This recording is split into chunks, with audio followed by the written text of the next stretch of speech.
Hello and welcome to the Sisters for Fitness Wellness Show. I'm Stephanie Gaines-Bryant. Our guest today is Dr. Vikram Raya. He's a cardiologist from Doctors Community Hospital. Today we're talking about heart health. Welcome. Thank you, Stephanie. I really want to thank you for hosting us, and Sisters for Fitness is an amazing organization. Good to be part of this whole interview, and I want to advocate for heart health is my passion. Very good, very good. Well, February, of course, is a great month to talk about heart health. And what I want to focus on today is African American women and heart health. And I'd like to begin by talking about the fact that African American women are disproportionately affected when it comes to heart disease, and there are several factors behind that. Can we discuss some of those factors, which of course I'm sure have to do with diet and exercise? Sure, Stephanie. Starting off, let's just talk about heart health. Women's heart disease is the #1 killer in this country. So heart attacks and heart disease account for more deaths than cancer combined. So women need to focus more on heart health they need to focus on all health, but heart health is very important. I feel like it was getting sort of second fiddle until recently. With this Go Red movement, it's been amazing. There's much more awareness, much more publicity, news, research going toward heart health, and especially women's heart health. So, yeah, because knowledge is power. If you don't know how this disease is affecting you, you're just a victim. And of course, we don't want to be victims. We want to be proactive in our health. And this subject is very near and dear to me because my mother-in-law died of heart disease back in 2010. And so this is a issue that I hope to focus on again and again and again until folks get the message. What's the difference between having a heart attack and having a stroke? Yeah, that's a great question. So basically, what is heart disease? You know, it gets thrown out, but what really is it? And it basically is atherosclerosis, or plaque buildup in the walls of the vessels. Over time, it gets narrow and narrow, and it can cause symptoms like chest pain, shortness of breath, etc. But it's not just as simple as a plaque buildup. It's actually like ulcers or blisters or even pimples, you can call it. So because of the way we eat and the kind of foods we take in and our lifestyles, that cholesterol buildup can occur, and then sometimes it can rupture, and that pimple can pop, and then your body likes to heal it, and so it creates a big band-aid over it. But then that's moving into the wall of the vessel, so you have a little narrowing. Over and over this process happens. We go for a big binge, eat hot dogs, shakes, beer, all this stuff, and then many ruptures occur along the inside wall of our vessels.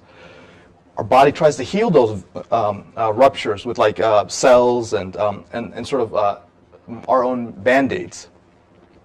But at some point, one rupture too many, and you have that heart attack. You have a blood clot that clots off your whole vessel. Now let's say this happens in your brain, then that's called a stroke. If it happens in your heart, that's a heart attack. So we are a cardiovascular tree, and the way we live is the soil of that tree. So how can we prevent this from happening? When should you start getting tested? Should you start getting tested when you're 20, or should you start getting tested or thinking about your heart health when you're 40? Is there a particular age? Historically we would say, you're not going to get heart disease until you're 40, 45, 50, but people have proven us wrong. What do I mean by that? I mean that I've had patients in my own practice, which is in PG County, so I take care of PG County patients, as early as 20, 25. They've had bypass surgery. So African Americans, Filipinos, Indians, even Caucasians, many different ethnicities and backgrounds are getting disease earlier and earlier. Is it because of our lifestyle nowadays? The way we live now is different from the way we lived 40 or 50 years ago, when we were more of an agricultural community where we ate better foods. Is it because of our lifestyle? All those are all great questions and great points, and I think you hit the nail on the dot, because what's happening is our food has changed. It's I wouldn't say evolved, it's devolved. And the kind of food we're eating is it's very processed, it's very industrialized, it's been genetically modified, and it's not original. And so like 1 can of Coke is equivalent to like this much broccoli, and they have the same amount of calories, but the calories are not the same. Food is not just calories. It's actually information. It's actually medicine. So eating certain foods turns on certain genes and certain protein processes and actually starts the healing process. You can actually turn on, like going back to the ancestry question you may have asked, we can inherit bad genes, but it's up to us to turn those genes on and off with our lifestyle. That was the next question. Is it a hereditary thing, meaning if your mother or father had heart disease, you're going to have it no matter what you eat, no matter what your lifestyle, no matter what your diet? So that is something that can be turned around, even though you've had relatives, close relatives, who have had heart disease. So I want to answer this question in a personal way. Like, as you've had people with heart disease, I have as well. My grandfather died of a heart attack. My uncle died of a heart attack. My father basically collapsed at my son's first-year birthday of heart problems. And so it's near and dear to me. That's really one of the reasons why I became a cardiologist. And so based on that, I should be getting heart disease. But what I've decided to do is change my health destiny. And the way I'm doing that is by actively doing several components of a healthy lifestyle, which we'll talk about later on in the segment. And these things are turning off my heart attack genes. And I want to put an analogy out to the audience. Inheriting bad genes is like getting a loaded gun when you're born, but your lifestyle pulls the trigger. Very good, very good. I like that. That was what Oprah would call a light bulb. But when you say changing your diet to people, it sounds like a mountain that's maybe too high to climb. So aren't there small changes you can make to kind of make that first step, take that first step into changing your lifestyle? It doesn't have to be a big drastic change all at once. Yes, and the American Heart Association has this great program. It's called Simple 7, and they're just trying to advocate, look, there's 7 simple steps to really cleaning up your diet, nutrition, and reversing that heart disease and preventing the heart disease if you can. And so the 3 simple steps are really looking at your sugars, okay, monitoring your glucose. Even if you're not diabetic, I would still consider that. Hypertension management, looking at your blood pressure. And speaking on that point, you're mentioning, why are African Americans out of proportion getting heart disease? Well, it's hypertension. And there is actually a gene now that they discovered in certain African American individuals that makes them much more salt sensitive. So what does that mean? That means that if 2 people take the same salt, the African American person will develop the high blood pressure a lot quicker. And so they have to be much more careful in their salt intake. So 1,500 grams or less of salt is recommended. So going back to the Simple 7, what did we talk about? We talked about the glucose. Now we're going into the blood pressure. We're going to talk about cholesterol, keeping your cholesterol levels low. And then there's other 3 are lifestyle, right? So then it's going to be exercise or being fit or movement. And we'll talk about specific numbers later. Then we'll talk, then it's weight control. And it's not just weight, it's BMI, it's also percent body fat, it's waist circumference. So if you have, for example, if you have a little more jiggle around the middle, you have a higher chance of getting heart disease. Why is that? Yeah, this whole topic of belly fat is basically, it's exploded over the last 5 years. Yes, it has. Every magazine ad is for how to get rid of belly fat. Now let's say, Stephanie, you decided, hey, I have belly fat. Let me just go ahead and go to doctor's hospital and get some liposuction done or some kind of procedure. And then I myself decide, hey, you know what, I have belly fat too, Stephanie, but I'm going to exercise my way off it. What's going to happen to 2 of us down the road? You're still going to have the inflammation in your body. You're going to still have the elevated CRP levels. Some of the lipid markers will still stay high, even though physically you look different. my markers will go drastically down because I've sort of turned off the spout that's causing the excess fat around my midsection. That visceral fat is so dangerous. It's not just fat, it's actually an organ. It secretes estrogen, it secretes inflammatory cytokines, all these things that are stimulating your body in the negative direction. So in other words, if someone gets the fat removed through liposuction, opposed to someone who removed the fat through exercise, the one who removed the fat through exercise is better off. Yes. Is the one who's going to, in the long run, reap more health benefits from it. And you know, like bariatric surgery is much more popular nowadays. Yes, it is. And it does serve a role, especially in some individuals who just, no matter what they can do, they cannot turn off their hunger, or they can ever get satiated, or their diabetes is out of control, or they're really at risk for dying suddenly. Maybe bariatric surgery is the right thing, and they should get screened, and they talk to their primary care doctors about that, or their cardiologists, and get referred. But I always say I like to treat with meals rather than steel. So instead of the steel of the surgical knife, meals can heal you quicker and more effectively long term, because you're actually learning how to eat again, versus there you're forcing someone how to eat, you know. When it comes to exercise, let's get into how much do you need per week, as some people say, exercising 30 minutes a day, 5 days a week. Some people say 3 days a week. Is there a standard that we should live by as far as making sure we get that engine revving on a regular basis? Because I think of the body like a car, and you got to get that engine revving whenever you can. So what should be your regimen when it comes to exercise? Great question. So I used to be overweight. I used to have cholesterol. I used to have, you know, pre-diabetes, and I was not necessarily, I would say, a model of fitness. But like, as I was preaching all these things to my patients, you know, it was almost like hypocritical. And actually, there's a lot of research showing that doctors who are overweight get less traction with their patients. And doctors who are overweight actually cannot influence their patients in a positive way. So it's so important that doctors hold on to that message and actually embody that message themselves.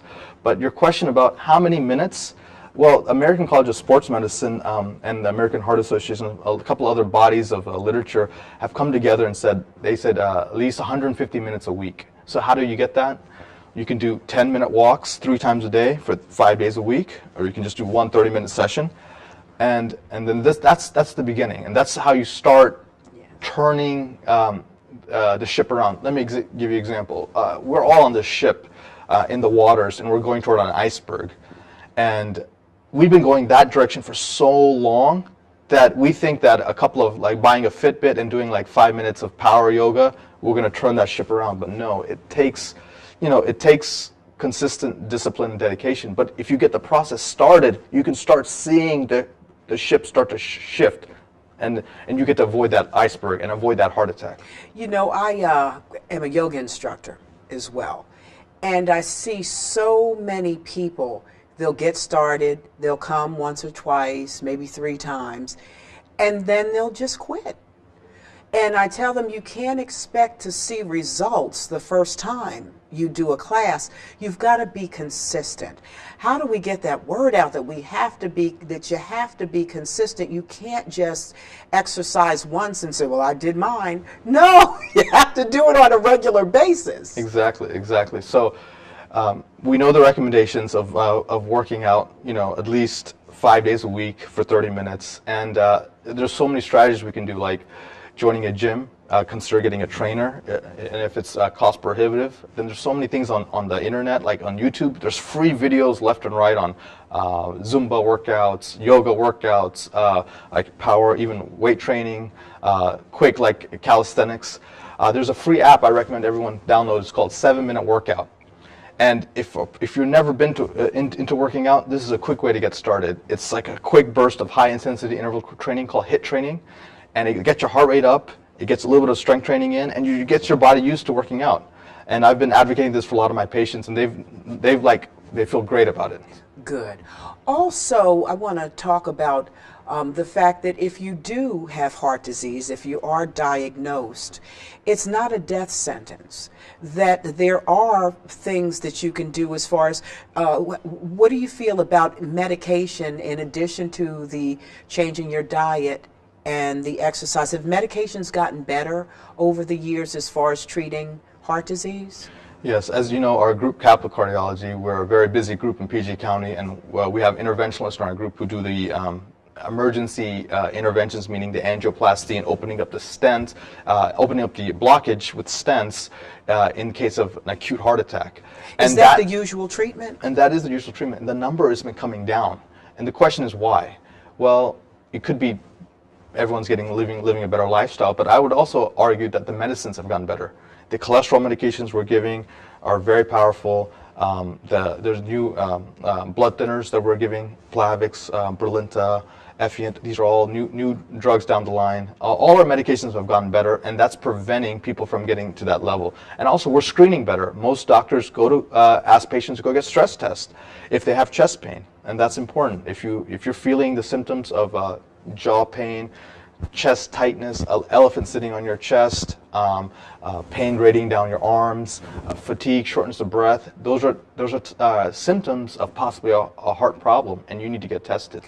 Are the symptoms different for women? Yes, that's a great question. So there's actually a video I was watching recently on the movement called Go Red for women for heart disease. American Heart Association has this whole Go Red a theme for women. It's with the red heart dress. Yes. And they have a video that actually shows a woman experiencing heart attack, and it's like sort of a creation mock-up. And it's so funny because it's so different than a man.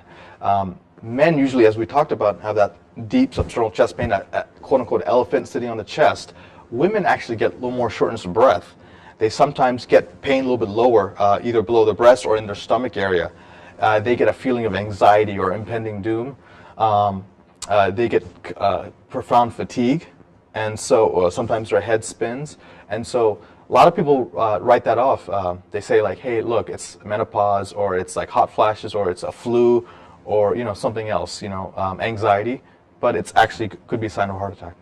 And the general treatment for heart disease would be medications, and you said there are some typical type of medications that are used.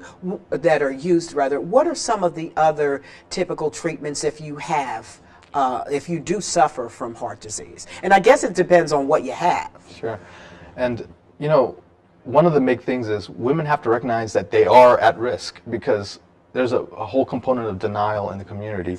And so once they have to say, hey, look, I'd rather be going to the hospital and get a false alarm than miss a heart attack. So once they have these symptoms, they have to tell someone, call 911, take an aspirin, and then go to the emergency room and get evaluated, or if it's not as urgent, then go to the doctor's office. But the doctor has a whole array of symptoms. If you're actually diagnosed with heart disease, meaning there is a known blockage in one of your vessels, then if it's severe, they would want to treat it with a stent, which is angioplasty.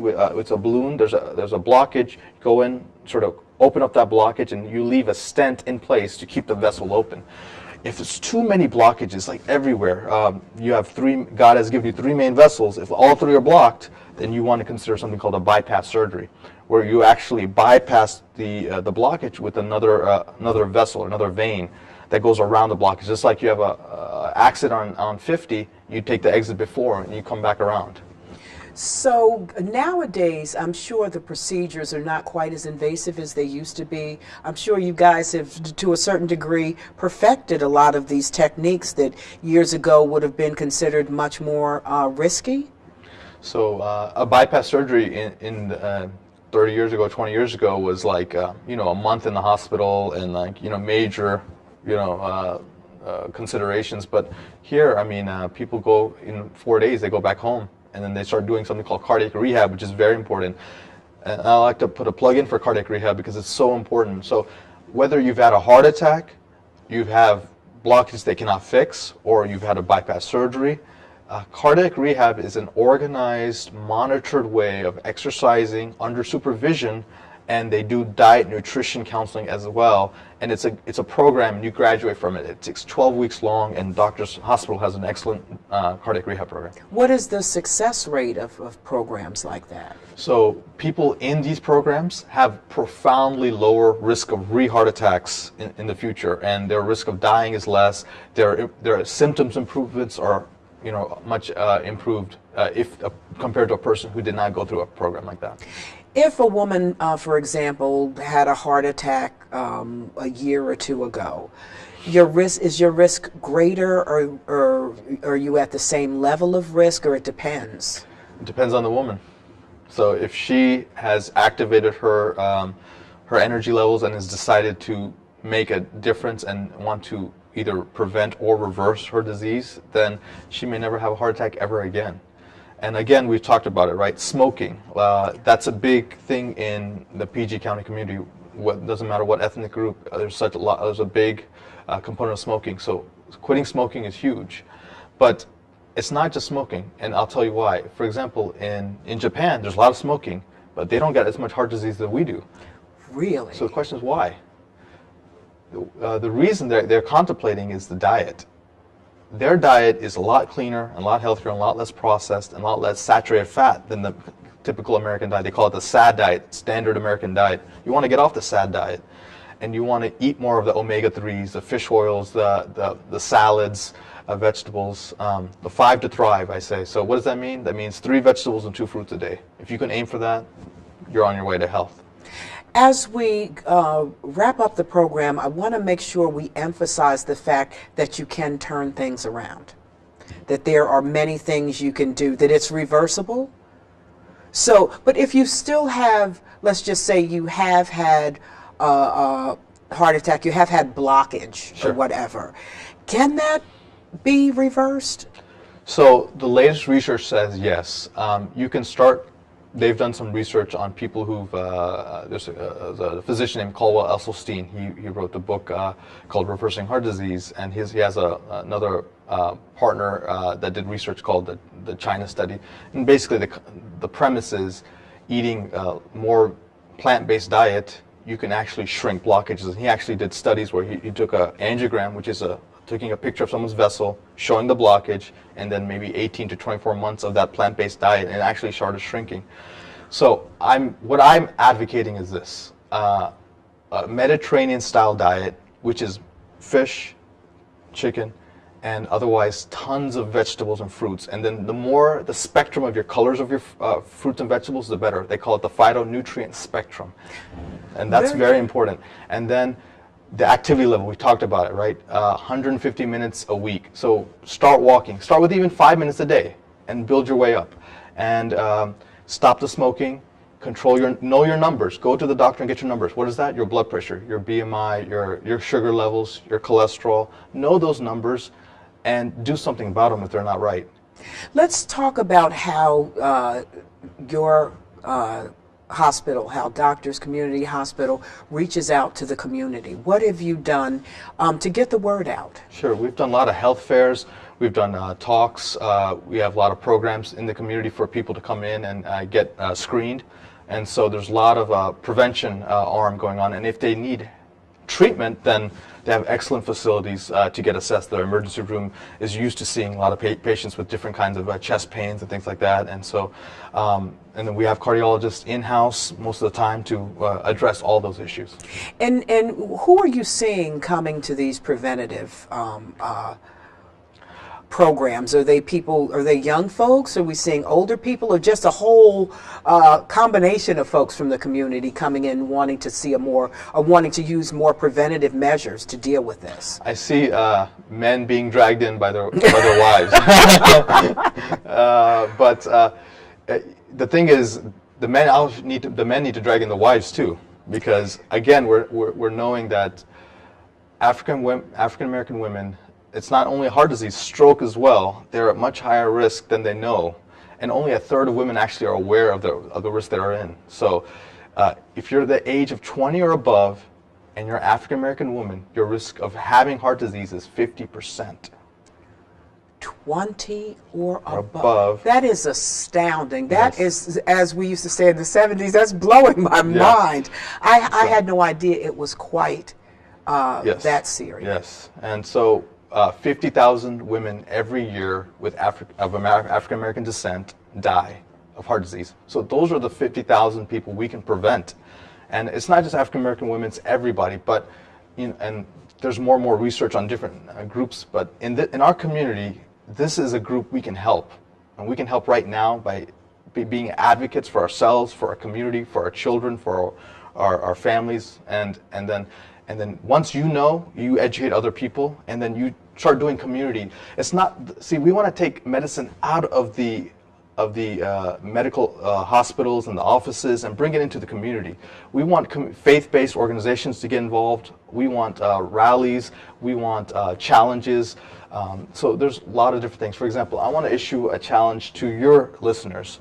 I want to say, for the next 10 days, let's everyone start tracking their steps. And let's do a 10,000 step a day for 10 days. I got my Fitbit. Exactly. So we're good. So that's number one. Number two, double your water intake. So what's the importance of that? So I would say super hydration. Unless you have certain diseases such as congestive heart failure or kidney problems, hydration is so important. We are living in a chronically dehydrated state, and that's keeping toxins in and not like allowing our cells to move so freely. Our blood is becoming thicker, and our energy levels are low. And it's actually, people, when they think they're hungry, they're actually thirsty. Interesting. So, okay, so you're challenging people to take the necessary steps, to drink water, and? The final challenge is this: 5 to thrive. 3 vegetables and 2 fruits a day for 10 days. That doesn't sound like it's terribly difficult. No, I think our listeners will do it, and I think they're going to see the benefits.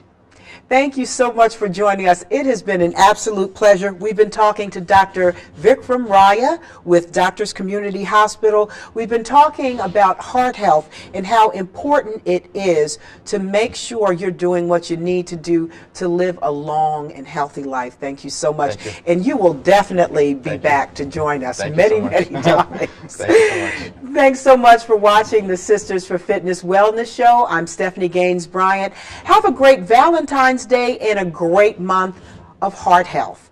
Thank you so much.